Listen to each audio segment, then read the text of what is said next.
আমি তো প্রথম আমার ফোন করলো কে? দিল্লি থেকে ফোন করে আমার হলো, তুমি আমদ আলী নাকি? বলে হ্যাঁ আমদ আলী। বলে তুমি মন কি বাতের আমদ আলী নি? বলে হয়। বলে তুমি দিল্লিতেই চাই, তোমার পুরস্কার দেবইব। আর ও তো এর বাদে টিকিট পাইলাম, একদিন বাদে না 2 দিন বাদে তারা টিকিট না একটা কাগজ দিল, কারে লগে নিবাই, তুমি যাইবাই আর তোমার ফ্যামিলি নিবাই, আর নাই তোমার অন্য কেউ নিবাই। ও তখন আমার নাতিয়ে গুনিলাম, নাতিয়ে ঘুরে হইলাম ইয়ে করলো, তারা কাগজ একটা দিলে বলি ওটা ফিল আপ করে দেও। ওটা ফিল আপ করে দিলাম, তার নাম আর আমার নাম বাদে আপনার তো টিকিট আইলো। টিকিট আইয়ালে ও তো টিকিট লইলাম।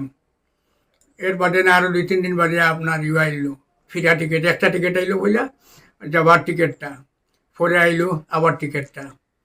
এরপরেও তো সিটি পাইলাম না, ও তো 2 দিন বাদে আবার সিটি পাইলাম, যাইতাম।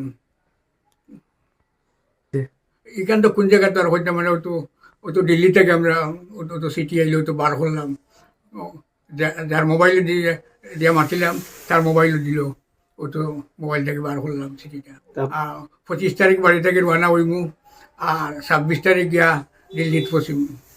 ও 25 তারিখ রাত গিয়া দিল্লিত পৌঁছে যাইব, ওখান থেকে তারা আমার নিয়ে ব্যস্ত নিব, নিয়ে তো 26 তারিখ পতাকা তোলা, ও তো ওখানে নিব, তো ওখান হইল এই রাষ্ট্রপতি ভবনও। না স্কুলও ও তো 9টা করলাম, এলপি 3টা, এমই 5টা, হাই স্কুল একটা, ও 9টা।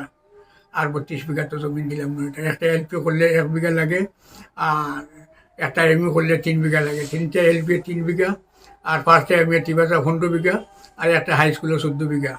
ও 32 বিঘা জমিন আসাম সরকারকে দিলাম। 27 বছর রিক্সা চালাইছি, আর তো দিনও রিক্সা চালাইতাম, বাড়ি তুলি আমি তো রাত আবার বাড়ির কাম করতাম রাতকে ওরকম। এর বাদে তো এটা তো পয়সা করি হয় না, বেটিন তোর সোনা গয়না এটাও দিয়া ইয়ে করলাম।